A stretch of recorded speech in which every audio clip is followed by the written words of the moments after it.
After school, one teacher chose kindness, and that choice changed 3 broken lives forever. Like and subscribe to Inspiration Stories Box. The final school bell echoed through the building, and children rushed out laughing, backpacks bouncing, shoes squeaking against the polished floor. Within minutes, the halls were quiet, except for a soft sound near classroom 12. Crying. Mr. Daniel Carter adjusted his worn jacket and paused. He was already late. His second job at the grocery store started in 30 minutes, and he still hadn't eaten since morning. But the sound stopped him cold. He followed it. Curled up near a row of lockers sat a little girl, no older than 7, hugging her backpack tightly. Her shoulders shook as silent tears fell onto the floor. "Hey, school's over," Daniel said gently, kneeling beside her. "Are you okay?" She shook her head. "My dad forgot me again," she whispered. Daniel felt a familiar ache in his chest. Forgotten. He knew that feeling well. "What's your name?" he asked softly. "Emily." Daniel offered a tissue. "Emily, I'm Mr. Carter. I'm your teacher's assistant. Let's sit for a bit, okay?" She nodded, wiping her eyes. As they sat on the cold floor, Emily began talking in broken sentences about her mom who used to pick her up, about how she got sick, about how she went to heaven. Daniel listened quietly, his eyes burning. "When Mommy died," Emily said, staring at her shoes, "Daddy stopped smiling." Daniel swallowed hard. "My dad cries in his car. He thinks I don't know."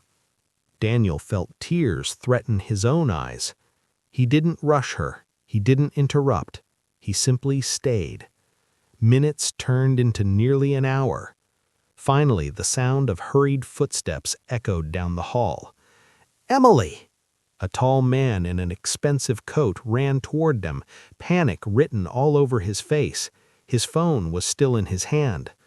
"I'm so sorry," the man said breathlessly, pulling Emily into his arms. "I lost track of time." Emily hugged him back tightly. "It's okay, Daddy. Mr. Carter stayed with me." The man looked up, really looked at Daniel for the first time. "Thank you," he said, voice heavy. "I'm her father, Michael Reed." The name hit Daniel like thunder. Michael Reed, CEO of Reed Industries, a name that filled business headlines. Daniel forced a polite smile. "I'm just glad she wasn't alone." Michael hesitated, then said quietly, "Neither am I." The next day, Daniel didn't think much about the encounter. People like Michael Reed lived in a different world. He returned to grading papers, tutoring students, and rushing between jobs to make rent. But Emily changed. She waved every morning, drew him pictures, sat a little taller in class.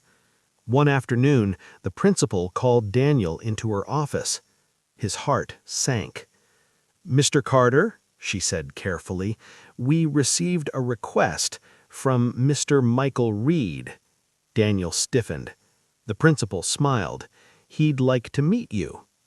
That evening, Daniel found himself in a quiet cafe downtown, far fancier than anything he was used to. Michael Reed stood as he entered. "Please," Michael said. "Sit." They talked. About Emily. About grief. About nights that felt endless. "I lost my wife 2 years ago," Michael admitted, staring into his coffee.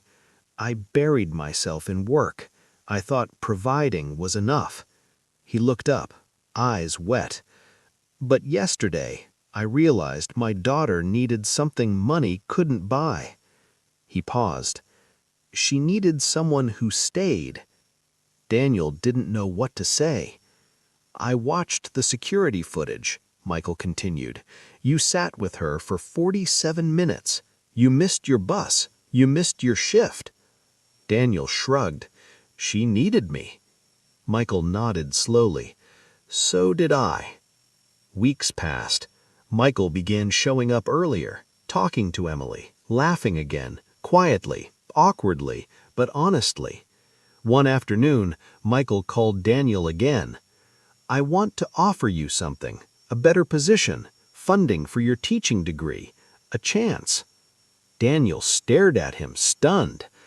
"Why?" he asked. Michael smiled sadly. "Because when my world was broken, you didn't see a CEO's daughter. You saw a crying child."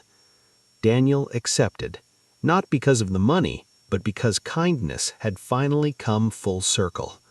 Months later, at Emily's school recital, Daniel sat beside Michael in the audience.